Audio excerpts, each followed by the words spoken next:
Saudara, diplomasi tak selamanya dilakukan di meja perundingan, namun bisa melalui kesenian tradisional.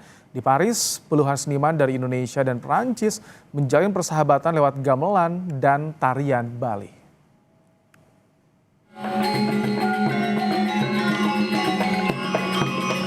Ini bukan Bali.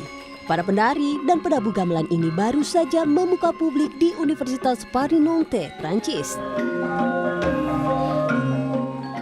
Bukan cuma warga Indonesia, di antara penampil ini ada warga Prancis yang mahir memainkan gamelan.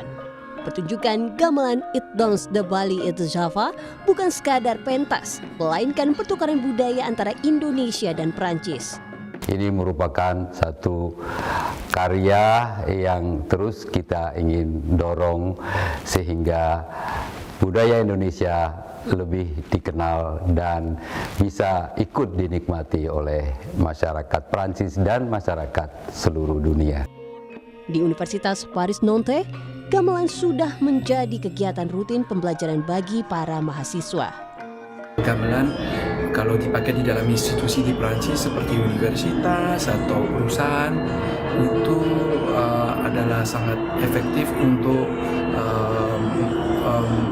merasakan rasa kebersamaan. Antusiasme warga Paris menunjukkan seni tradisional bisa menjadi jembatan diplomasi untuk mempererat hubungan dua bangsa.